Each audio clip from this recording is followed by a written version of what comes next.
ஓம் கணபதியே நமக. ஓம் முருகப்பெருமானே நமக. ஓம் ஆஞ்சநேயா நமக. ஓம் மகாலட்சுமி தாயே நமக. ஓம் நரசிம்மனே நமக. ஓம் குலதெய்வம் பால்முனீஸ்வரரே நமக. ஓம் குதம்பை சித்தரே நமக. ஓம் நந்திச சித்தரே நமக. ஓம் அகோரிகள் சித்தரே நமக. ஓம் விஷ்ணுமாயா நமக. ஓம் குட்டிச்சாத்தானே நமக. ஓம் கால பைரவரே நமக. ஓம் ஹரிச்சந்திரனே நமக. ஓம் சிவபெருமானே நமக. ஓம் அகோரகாளியே நமக. ஓம் பத்ரகாளியே நமக. ஓம் மகாகாளியே நமக. ஜெய் ஜெய் மகாகோரகாளி. जय जय महाभद्रकाली. जय जय महाकाली. काली माता की जय. काली माता की जय. काली माता की जय. अम्मा काली अम्मा ताये நீ எனக்கு துணையா இருமா. ஓம் குருவே சரணம். ஓம் குருவே துணை. ஓம் சிவபெருமான் சித்தரே நமக. ஓம் முருகப்பெருமான் சித்தரே நமக. ஓம் குதம்பை சித்தரே நமக. ஓம் நந்திச சித்தரே நமக. ஓம் அகோரிகள் சித்தரே நமக. அகோரா அகோரா அகோரா அகோரிகளே சரணம். அகோரி சித்தர்களே சரணம். ஜெய் ஜெய் ஸ்ரீராம். ஜெய் ஜெய் ஸ்ரீராம். ஜெய் ஜெய் ஸ்ரீராம். வெற்றிவேல் வீரவேல். வெற்றிவேல் வீரவேல். வெற்றிவேல் வீரவேல். பாரத் மாதா கி ஜெய். பாரத் மாதா கி ஜெய். பாரத் மாதா கி ஜெய். இந்து மதம் வாழ்க. இந்து மதம் வாழ்க. இந்து மதம் வாழ்க. இந்து மதத்தை பரப்புவோம். இந்து மதத்தை உயர்த்தி பிடிப்போம். சனாதனம் வாழ்க. சனாதனம் வாழ்க. சனாதனத்தை வளர்த்தெடுப்போம். சனாதனத்தை மீட்டெடுப்போம். சனாதனத்தை உயர்த்துவோம். சனாதனம் வாழ்க. சனாதனம் வாழ்க. நம்ம இந்துக்களா பிறக்கிறதுக்கு ரொம்ப கொடுத்து வச்சிருக்கணும். நம்ம இந்துக்களா வாழ்வதற்கு ரொம்ப கொடுத்து வச்சிருக்கணும். நம்ம இந்துக்களா இருந்து சுவாசிக்கிறோம் பார்த்தியா, அது நமக்கு ரொம்ப ரொம்ப புனிதமானது. நம்ம எல்லாருமே இந்துக்கள் தான், புரியுதுங்களா? இதில் எந்த மாற்று கருத்தும் கிடையாது. அதனால நம்ம சுவாசிக்கிறதும் இந்து மதம் தான், நம்ம வாழ்றதும் இந்து மதம் தான், நம்மளோட செயலும் இந்து மதம் தான். எல்லாமே இந்து மதமே. இந்து மதமே. இந்து மதமே. சரிங்க, ஓகே. இப்போ உங்களுக்கு முக்கியமான சப்ஜெக்ட் நான் பேச போகிறேன். அதுக்கு முன்னாடி ஸ்ரீ அகோரி நாமசெல்வம் பாபா குருஜி சாமியார் பேசுகிறேங்க, சென்னை சேத்துப்பட்டிலேருந்து. என்னோட மொபைல் நம்பர் 994010430984130362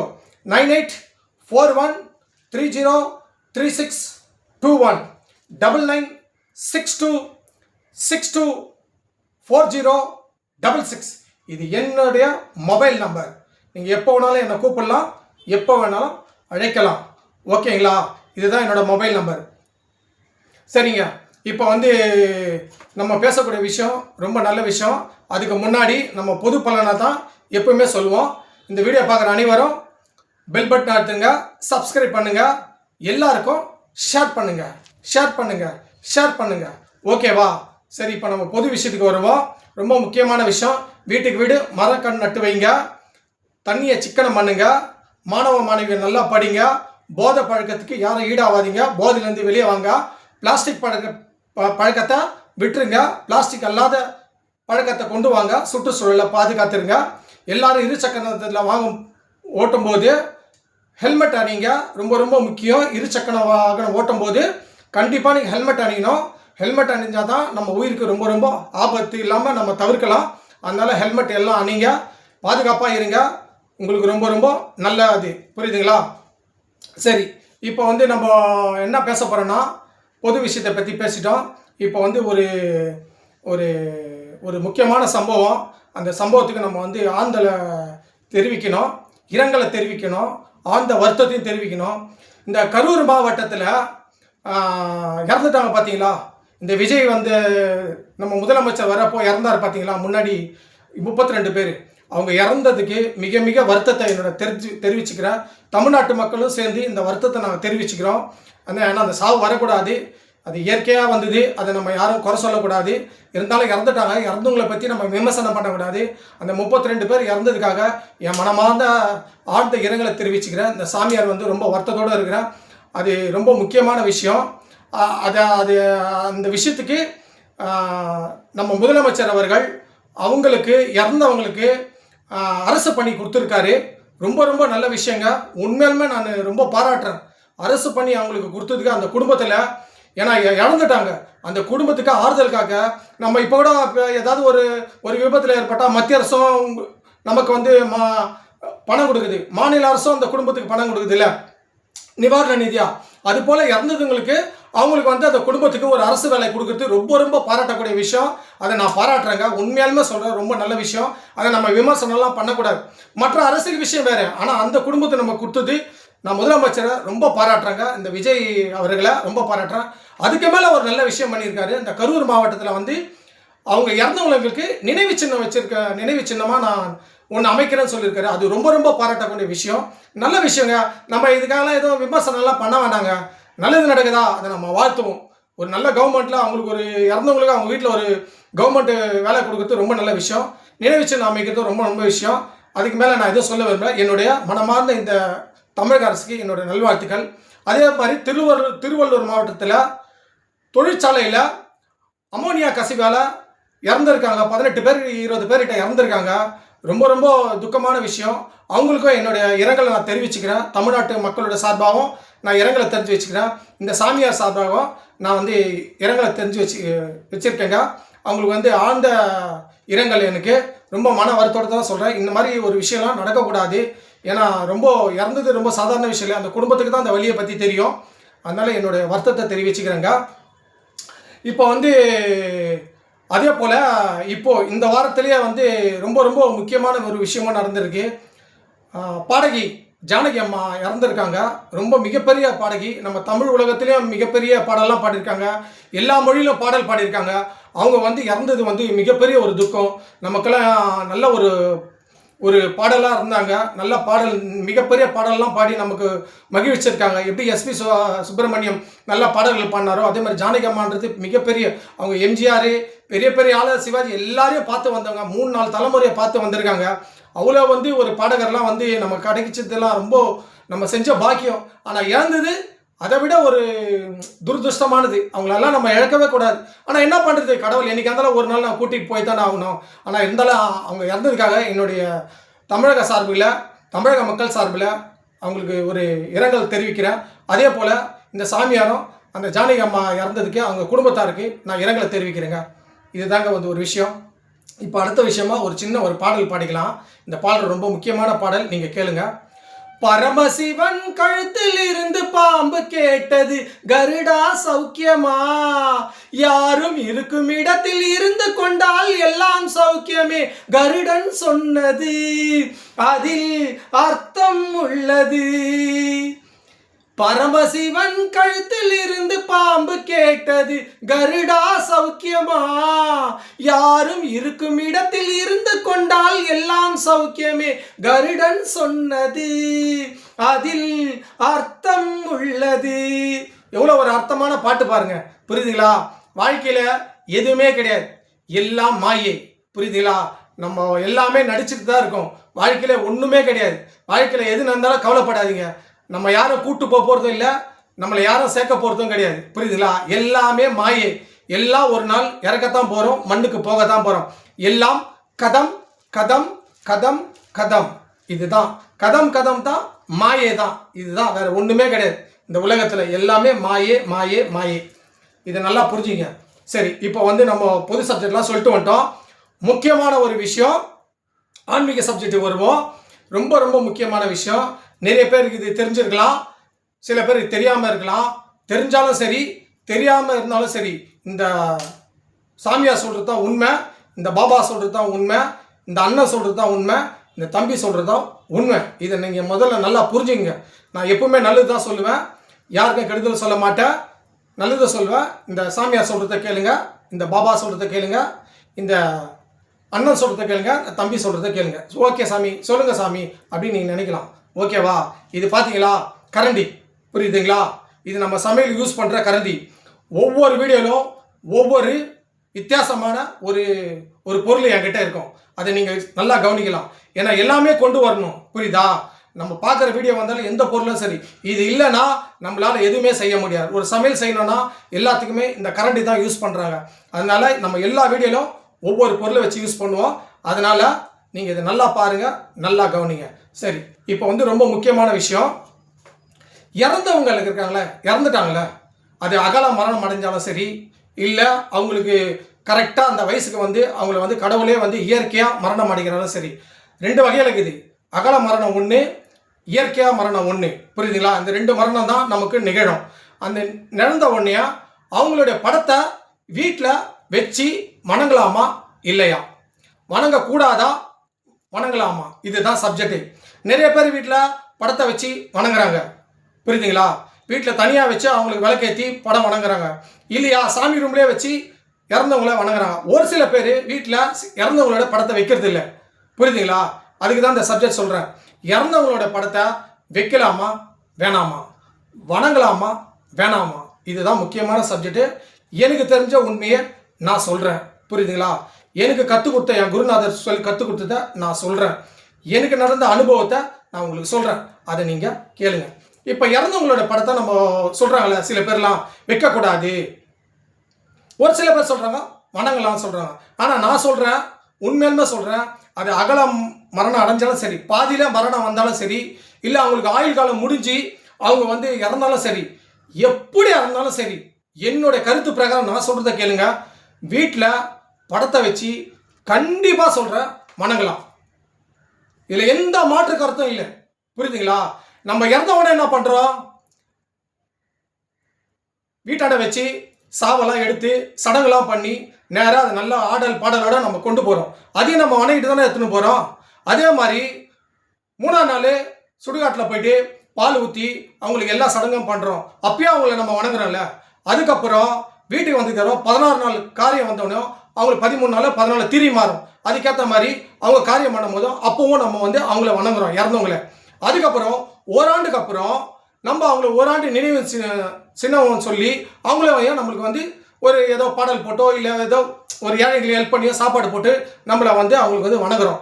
இல்லையா ஆலயத்துக்கு சென்று ஐயரை கூப்பிட்டு நம்ம என்ன பண்ணுவோம், தர்ப்பணம் பண்ணுவோம். அவங்களுக்காக சிம்பிளாக கூட பண்ணிக்கலாம். எப்படி இருந்தாலும் அவங்களை நம்ம வணங்குறது தான் அர்த்தம், வணங்கக்கூடாதுல. அது பாதியில் இறந்தாலும் சரி, புரியுதுங்களா, முழுசா ஆயுள் காலம் முடிஞ்சாலும் சரி, எல்லாரையும் நம்ம வணங்குறோம். வணங்காமல் ஒன்றும் போலியே, எப்படியே செத்தவனோட அப்படியே ரோட்டில் போட்டு போயிடுறோமா? நம்ம தாத்தா பாட்டி அண்ணன் தம்பி எல்லாம் உற்றவரும் எல்லாருமே போட்டுடுறோம் இல்லை, எல்லாரையும் வணங்குறோம்ல. அப்போ வணங்கும் போது அதெல்லாம் நம்ம வணங்கும் போது வீட்டில் ஏன் படம் வச்சு வணங்கக்கூடாது? ஏன்னா வயசாயிட்டு அவங்கள கரெக்டாக அந்த ஏஜ் வந்ததுக்கு அப்புறம் கடவுளே கூட்டின்னு போகும்போது அந்த மரணம் வந்து சரியான மரணம். பாதியில் இறந்துடுறாங்க பார்த்தீங்களா? இப்போ ஒருத்தருக்கு வந்து 60 வயசு ஆகுது, 60 வயசு வரையும் அவன் ஆயுள் காலம், ஒரு 50 வயசு வரையும் ஆயுள் காலம்னு வச்சுக்கோ. அவன் குறைஞ்ச வயசுல 20 25 இறந்துருவான். ஒரு 20 வயசுல இறந்துட்டான்னு வச்சுக்கோ, அவனுக்கு வயசு 60 வயசு வரலாம் அவனோட ஆயுள் காலம். அப்போ அந்த 40 வருஷம் வந்து அவன் வந்து இறக்கக்கூடாதுன்ற மாதிரி தான் விதி இருக்குது. அப்போ பாதியில் இறந்தவன என்ன ஆகுனா, அந்த 40 வருஷமும் அவன் வந்து அந்த தன்னுடைய பாதியிலே இருந்தனால அந்த ஆவேசத்தில் அவனுக்கு ஆயுள் காலமே முடியலன்றதால அவன் வந்து நம்ம வீட்டுக்கெல்லாம் வருவாங்க.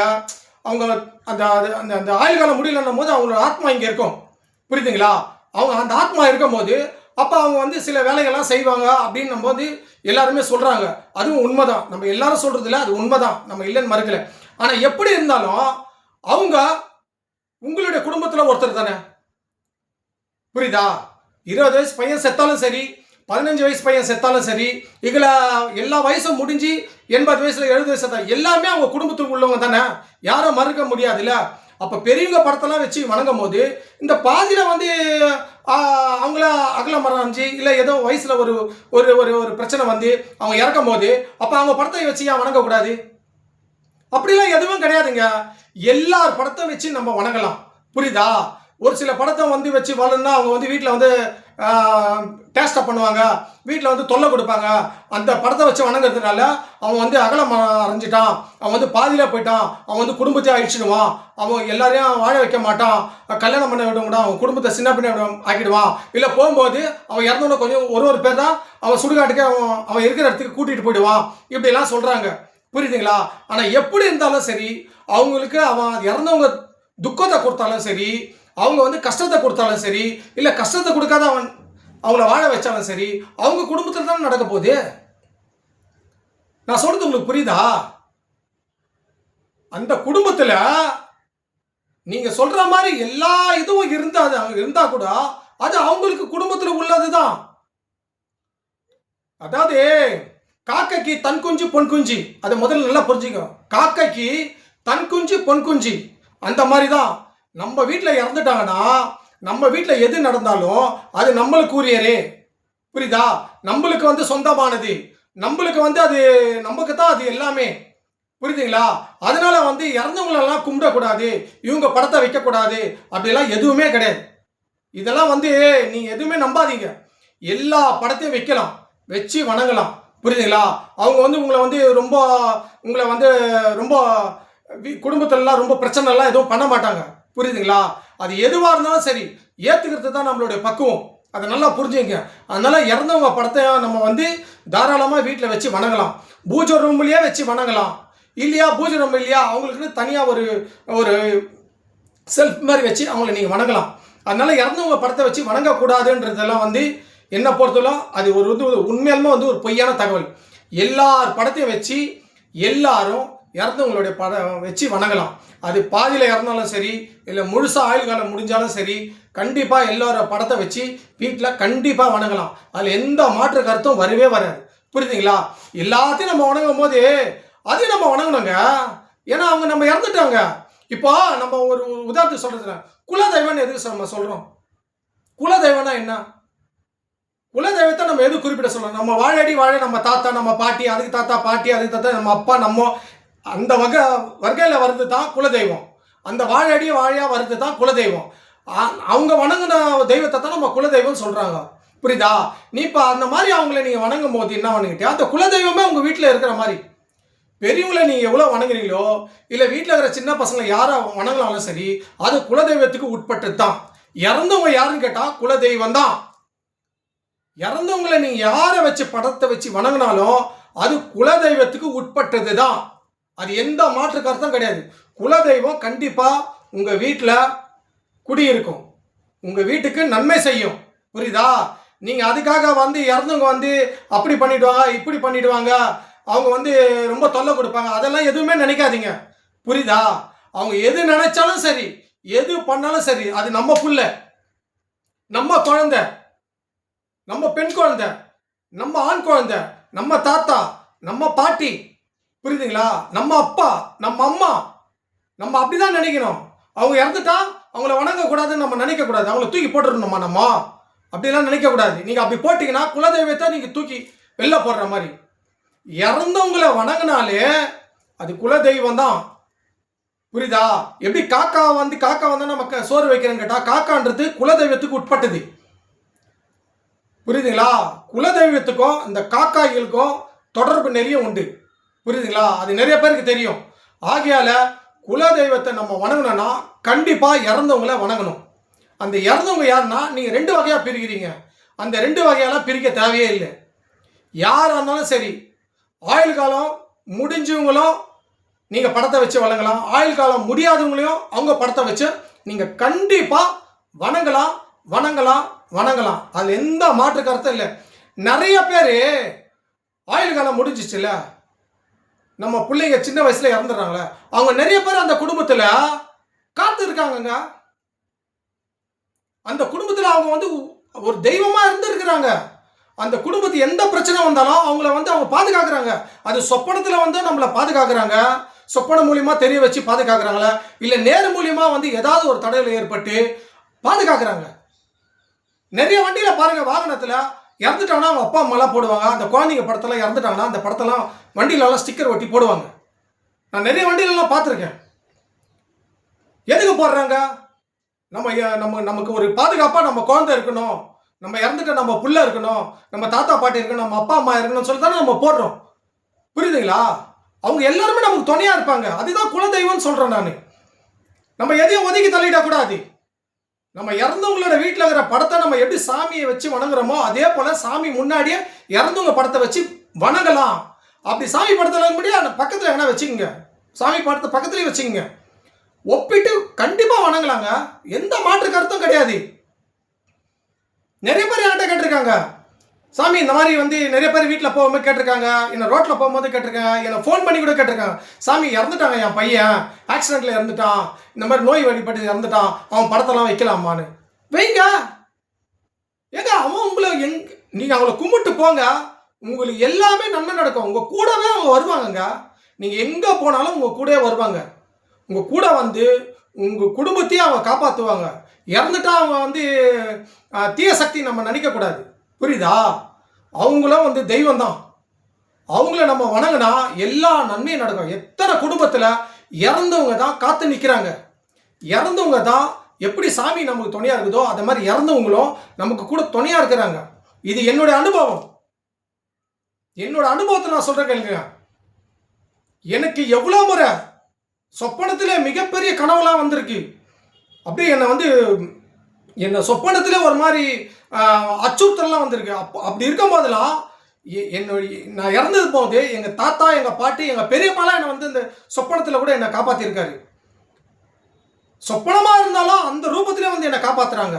அதே மாதிரி ஒரு சில விஷயத்துலாம் நான் போகும்போது இறந்தவங்களை நான் கும்பிட்டு போனேன்னா அந்த சின்ன சின்ன தடலாம் எனக்கு விலகி இருக்குது. பெரிய அதில் ஆபத்து வந்தால் கூட அங்கே ஏதாவது ரூபத்தில் அந்த இடத்துல நம்மளை வந்து அந்த ஆபத்துலேருந்து காப்பாற்றுது. எப்படி தெய்வங்கள் இருக்குதோ நம்ம வணங்கிட்ட போய் தெய்வம் நம்ம எப்படி காப்பாற்றோ அதே மாதிரி இறந்தவங்க நம்மளை காப்பாற்றுவாங்க. ஆகையால நீங்கள் எப்பவுமே சரி இறந்தவங்கள 2 வகையாக பிரித்தா கூட சரி, எதை பற்றி கவலைப்படாதீங்க. அது முதியவர்களாக இருந்தாலும் சரி, சிறியவர்களாக இருந்தாலும் சரி, எல்லாரையும் வணங்குங்க. சாவு எப்படி வேணா வரட்டுங்க, அதை பற்றி நீங்கள் கவலைப்படாதீங்க. தன்னைத்தானே தற்கொலை பண்ணிக்கின்னு தன்னைத்தானே தூக்க மாட்டி இறந்துக்கிறது, தன்னைத்தானே சூசைட் பண்ணிக்கிறது, இல்லை எல்லாம் வயசெல்லாம் முடிஞ்சதுக்கப்புறம் இறக்குறான் பார்த்தியா, அது எப்படியா இருந்தாலும் சரி நீங்கள் பிரிச்சுலாம் எதுவும் பார்க்காதீங்க. புரியுதா? கடவுள் மேலே பாரத்தை போடுங்க. கடவுளே இது என் பிள்ளை, கடவுளே இது என் குழந்தை, அதே மாதிரி நீ இறந்துட்டியா, நீ என் பிள்ளைப்பான்னு சொல்லி இறந்தவங்க மேலே பாரத்தை போடுங்க. சாமி மேலே பாரத்தை போட்டு நீங்கள் அவங்கள வணங்குங்க. கண்டிப்பாக வணங்குங்க. அவங்க உங்களை டெய்லியும் பார்ப்பாங்க. நீ என்ன சொல்கிறியோ அவங்க கேட்பாங்க. நீ என்ன சொன்னாலும் அவங்க கேட்டு நடந்து உங்கள் கூட துணையாக இருப்பாங்க. துணையாக இருந்து அந்த குடும்பத்தையும் அவங்க காப்பாற்றுவாங்க. எப்படி நம்ம குலதெய்வம், நம்ம சாமி, இஷ்ட தேவதை, அதிதேவதை நம்மளை காப்பாற்றுதோ அந்த மாதிரி தான் இறந்தவங்களும் உங்களை காப்பாற்றுவாங்க. இதில் எந்த மாற்று கருத்தும் கிடையவே கிடையாது. சில பேர்லாம் பிரிக்கிறாங்க. பிரித்து வந்து வீட்டில் படம் வச்சு வணங்கக்கூடாது, தெய்வத்தை முன்னாடி வைக்கக்கூடாது, பக்கத்தில் வைக்கக்கூடாது, இவன் வந்து அகல மரம் அரைஞ்சிட்டான், இவன் வந்து பாதியில் போயிட்டான், இவன் படத்தை வைக்கக்கூடாது, அதாவது முழுசாக ஆயுள் காலம் முடிஞ்ச உடனே அவங்க படத்தை ஒன்றா வைக்கலாம், இப்படிலாம் சொல்கிறாங்க. இதெல்லாம் வந்து எனக்கு நம்பிக்கை கிடையாது. புரியுதா? நிச்சயமாக எனக்கு நம்பிக்கை கிடையாது. யார் படத்தை வேணாலும் வீட்டில் வச்சு வணங்கலாம். நீங்கள் வணங்குங்க, கண்டிப்பாக உங்களுக்கு பல நன்மைகள் நடக்கும். அதனால் நம்ம வீட்டில் இருக்கிறவங்களே நம்ம ஒதுக்கி வைக்கக்கூடாது. அது உயிரோட இருக்கும் போது நம்ம எப்படி வளர்க்குறோம் சொல்லுங்கள்? எப்படி அதை பொத்தி பொத்தி வளர்க்குறோம்? கொசு கடிக்காம, மூட்டுப்பூச்சி கடிக்காம, பூச்சி கடிக்காம அதை பொத்தி பொத்தி எப்படி சோறு ஊட்டி பால் ஊட்டி எப்படிலாம் நம்ம வளர்க்குறோம். அது இறந்துட்டவனையும் அதை நம்ம வணங்கக்கூடாதா? இது என்ன நியாயம் இது சொல்லுங்க? இருக்கும் போது அவங்களை எல்லாமே பார்த்து பண்ணலாமா? இறந்துட்டா அவங்கள வணங்கக்கூடாதான். சரி, இறந்துட்டா வணங்கக்கூடாதுங்களா? 16 நாள் காரியமே பண்ணாதீங்க. 1 வருஷம் ஆனவனும் தவசமே பண்ணாதீங்க, விட்டுருங்க. ஏன் பண்றீங்க? நீங்க தான் வணங்க மாட்டீங்களே, விட்டுருங்க, வணங்காதே போயிடுங்க. இதெல்லாம் நீங்க பண்ணுவீங்க. 1 ஆண்டு நினைவு காரியம் பண்ணுவீங்க, 14 நாள் காரியம்லாம் பண்ணுவீங்க. ஆனால் வீட்டில் வச்சு மட்டும் படத்தை வணங்க மாட்டீங்க. அதை 2 துண்டா பிரிப்பீங்க, 2 வகையாக பிரிப்பீங்க. பிரித்து இவங்களை வணங்கலாம், இவங்க வணங்கக்கூடாது. இவங்க பாதியில் போனவங்க, இவங்க ஆயில் முடிஞ்சு போனவங்க, அதனால இவங்களை வணங்கக்கூடாது. இப்படிலாம் நினைக்கவே கூடாது. அதுதான் சொல்கிறேன், எந்த ஒரு விஷயமா தான் சரி தெய்வத்து மேலே பாரத்தை போடுங்க. இறந்தவங்க மேலே பாரத்தை போட்டு நீங்கள் கண்டிப்பாக சொல்கிறேன், வீட்டில் படத்தை வச்சு நீங்கள் வணங்குங்க. உங்களுக்கு ரொம்ப நன்மை நடக்கும். யார் சொல்கிறதே கேட்காது. எப்படி சாமி கும்பிட்றீங்களோ அந்த மாதிரி இறந்தவங்களை நீங்கள் வச்சு கும்பிடுங்க. உங்கள் குழந்தையாக இருந்தாலும் சரி, உங்கள் பிள்ளையாக இருந்தாலும் சரி, உங்கள் பெரியவங்களை இருந்தால் யாராக இருந்தாலும் சரி, அவங்கள படத்தை வச்சு நீங்கள் வணங்குங்க. உங்களுக்கு மிகப்பெரிய நன்மை நடக்கும். புரியுதா? நான் சொல்கிறேன், இந்த சாமியார் சொல்கிறேன், இந்த அண்ணன் சொல்கிறேன், இந்த தம்பி சொல்கிறேன், இந்த பாபா சொல்கிறேன், கேளுங்க, கேட்டு நடங்க. உங்களுக்கு பல நன்மை நடக்கும். நான் இறந்தவங்களை வச்சு வணங்குறேங்க. சாமி படத்தாண்டியே வச்சு நான் வணங்குறேன். வெளியிலலாம் வச்சு வணங்கலை, தனியெல்லாம் வைக்கல. சாமி படம் எங்கே இருக்குதோ அங்கே தான் நான் இறந்தவங்களை, எங்கள் தாத்தா பாட்டி, எங்கள் பெரியப்பாலாம் நான் வச்சு வணங்குறேன். எனக்கெல்லாம் எதுவும் நடக்கலையே. என்ன நடந்திருக்கு என் வாழ்க்கையில்? நல்லா தான் இருக்கிறேன் நான். யாருக்கு என்ன நடந்துச்சு? ஏங்க நீங்க சொல்ற மாதிரி தான் வணங்கக்கூடாதுன்னா அவங்களே வணங்கலைன்னா உங்களை யாருங்க வணங்குவா? நீங்க சொல்லுங்க. ஓ, எங்க அப்பா அம்மாவை நான் வணங்கினா தான் நான் இறந்துட்டா என் புள்ள என்ன வணங்கும்? எங்க அப்பா அம்மாவையே நான் வணங்கலைனா, எங்க தாத்தா பாட்டியே நான் வணங்கலைனா, என் புள்ள, நான் பெத்த புள்ள என்ன எப்படி வணங்கும்? அது என்ன வணங்காத விட்டு போயிடும்ல. முதல்ல தாத்தா பாட்டி அப்பா அம்மாவை நீங்க வணங்குங்க. உன் பெத்த புள்ள உன்னை வணங்குவான். அவன் ஒரு பெரியலாய் கல்யாணமாயி அவன் ஒரு புள்ள பெத்தானா, அவன் இறந்தானா அவன் புள்ள வணங்குவான். புரியுதுங்களா? நம்மள யாரும் அந்த மாதிரி நினைக்காதீங்க. அவங்க தான் துணையா இருப்பாங்க. நம்ம வர சங்கதிகளுக்கு சொல்லி கொடுங்க. யாரா இருந்தாலும் எப்படி இருந்தாலும் சரி, நம்ம வணங்கணும்ப்பா. அவங்க தான் தெய்வம். அவங்க நம்ம இருக்கும் போது நம்மளை நல்லா பார்த்தாங்க, நம்மளுக்கு எல்லாம் செஞ்சாங்க. இறந்ததுக்கு அப்புறமா அவங்க ஆத்மா சாந்தி அடைய அவங்க நம்ம வணங்கணும், நம்ம நினைக்கணும். அதுதான் உண்மை. அப்படி நினைச்சா தான் நமக்கு எல்லா நன்மையும் நடக்கும். ஆகையால அதுக்காக தான் இந்த வீடியோ போடுறேன். நிச்சயமா இறந்தவங்க எப்படி இருந்தாலும் சரி, அதை பற்றி நீங்கள் கவலையே படாதீங்க. அது எப்படி அவங்க இறந்தாலும் சரி, அவர்களுக்கு நீங்கள் செய்ய வேண்டிய ஒரே விஷயம் என்னன்னா, அவங்கள வீட்டில் வச்சு படத்தை வச்சு வணங்குங்க. அவங்களுக்கு என்னென்ன செய்யணுமோ அதெல்லாம் சாமிக்கு செய்கிற மாதிரி அவங்களுக்கு செய்யுங்க. அவங்க தெய்வம் எப்படி உங்களுக்கு துணையாக இருக்குதோ அந்த போல் இறந்தவங்களும் உங்களுக்கு குழந்தை வடிவத்தில் இருந்தாலும் சரி, பெரியவங்களாக இருந்தாலும் சரி, உங்களுக்கு நன்மை செய்வாங்க. அதுக்காக தான் இந்த வீடியோ போட்டிருக்கேன். இன்னும் பல தகவல்லாம் உங்களுக்கு நான் கொடுக்குறேன். அடுத்த வீடியோவில் சந்திக்கலாம். வீடியோவில் இருந்து விடைபெறுவது உங்கள் சாமியார் பாபாஜி. வணக்கம்.